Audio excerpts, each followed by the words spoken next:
नमस्कार, मी रेखाच किचनमध्ये तुम्हा सर्वांचं मनापासून स्वागत करते। उन्हाळा चालू आहे। उन्हाळ्यामध्ये शरीराला थंडावा देणाऱ्या पदार्थांचं सेवन आपण जास्त प्रमाणात करत असतो आणि त्याच प्रकारच्या धान्यांचं देखील आपण इथे सेवन करत असतो। सो आज आपण बघणार आहोत अशाच पद्धतीचं शरीराला थंडावा देणारं धान्य जे की आहे नाचणी।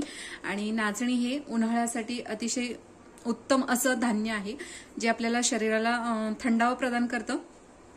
सो आज आपण बघणार आहोत खुसखुशीत असे नाचणीचे कुकीज। अगदी बेकरी स्टाईल असे हे कुकीज आहेत। तुम्ही बघू शकता इथे मस्त असे फुलून आलेले आहेत। सो अशा पद्धतीचे कुकीज यासाठी आपल्याला साहित्य काय लागणार आहे, कशा पद्धतीने बनवायचं आहे, चला तर मग बघून घेऊया। सो यासाठी आपल्याला लागणार आहे नाचणीचं पीठ। तर मी इथे 1.5 वाटी नाचणीचं पीठ घेतलेलं आहे। अर्धी वाटी गुळ, या वाटीनेच मी हे पीठ मोजून घेतलेलं आहे। ही थोडीशी मोठी वाटी आहे, सो त्यामुळे मी इथे 1.5 वाटी पीठ इथे घेतलेलं आहे। अर्धी वाटी बारीक अशा पद्धतीने चिरलेला गुळ घ्यायचा आहे। अर्धी वाटी साजूक तूप घट्टच पाहिजे। त्याचप्रमाणे मी थोडेसे तीळ आणि मगजबी घेतलेले आहेत। पाव वाटी बेसन, अर्धा चमचा बेकिंग पावडर नसेल तर तुम्ही खाण्याचा सोडा देखील। सो सर्वात आधी आपण एका बाउलमध्ये हे तूप काढून घेणार आहोत।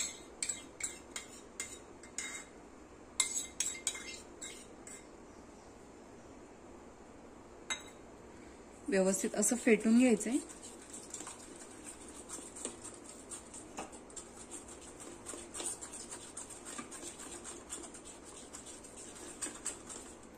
सो यामध्येच आपण गूळ देखील इथे घालणार आहोत।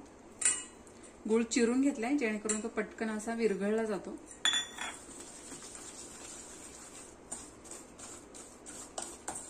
सो अशा पद्धतीने आपल्याला हे छान असं फेटून घ्यायचंय। सो गुळ इथे विरघळलेला आहे, तुम्ही बघू शकता इथे। सो मी इथे काही ड्रॉप व्हॅनिला एसेन्सचे घालणार आहे। तुम्हाला नको असेल तर स्किप करू शकता। तर मी साधारण इथे 7 ते 8 ड्रॉप व्हॅनिला एसेन्स ऍड केलेला आहे। हे आपल्याला पुन्हा एकदा व्यवस्थित असं मिक्स करून घ्यायचंय। सो यानंतर आपण यामध्ये घालणार आहोत नाचणीचं पीठ, बेसन,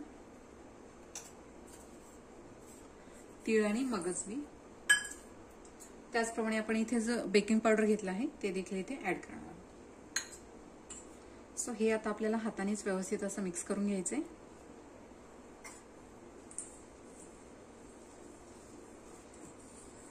आवश्यकता असेल तरच आपण इथे दुधाचा वापर करणार आहोत।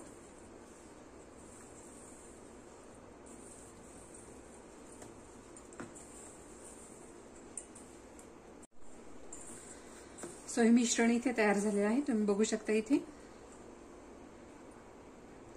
याचा छान असा पेढा देखील इथे तयार झालेला आहे। याचा अर्थ आपल्याला यामध्ये आणखी तूप किंवा दुधाची आवश्यकता नाहीये। सो आपण एक 5 मिनिटं हे झाकून ठेवणार आहोत।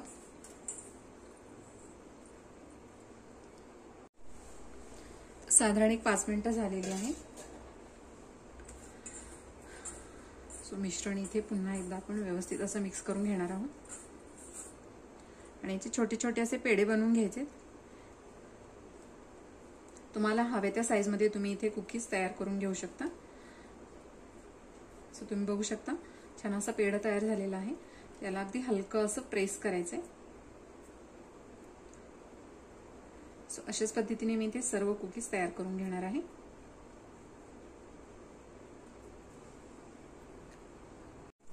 सो अशा पद्धतीने कुकीज मी इथे तयार करून घेतलेले आहेत। सो आपण आता हे बेक करून घेणार आहोत। बेक करण्यासाठी मी इथे कढईचा वापर करणार आहे। कढई मी ऑलरेडी प्रीहीट करून घेतलेली आहे। सो हे आपण आता कढईमध्ये ठेवणार आहोत।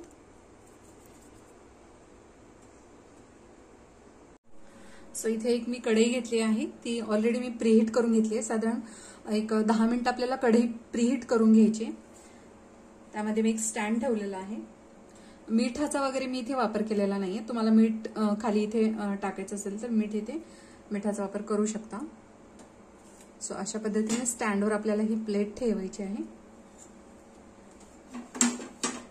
यावर झाकण ठेवून साधारण एक 10 ते 15 मिनिटं आपल्याला हे बेक करून घ्यायचंय। तर साधारण 15 मिनिटं झालेली आहेत। आपण हे काढून बघूया। वा मस्तच. तुम्ही बघू शकता इथे कुकीज छान असे फुलून आलेले आहेत. सो कुकीज इथे तयार झालेले आहेत. गॅस बंद करायचा आहे आणि यामध्येच कढईमध्येच आपण साधारण 5 मिनिटं हे कुकीज गार करून घेणार आहोत. सो कुकीज इथे गार झालेले आहेत, तुम्ही बघू शकता इथे. आणि कुकीज गार झाल्यानंतरच प्लेटमधून अगदी सहज असे हे निघतात. सो तुम्ही बघू शकता मस्त असे हे कुकीज इथे तयार झालेले आहेत. रेसिपी जर आवडली असेल तर नक्की ट्राय करा. व्हिडिओ जर आवडला असेल तर लाईक करा, शेअर करा, सबस्क्राईब करायला विसरू नका. बेल आयकॉनला क्लिक करा जेणेकरून तुम्हाला माझ्या व्हिडिओची नोटिफिकेशन येत राहील आणि अशाच प्रकारच्या छान छान रेसिपीज तुम्हाला बघता येतील. प्रेमाने बनवा, प्रेमाने खाऊ घाला. धन्यवाद.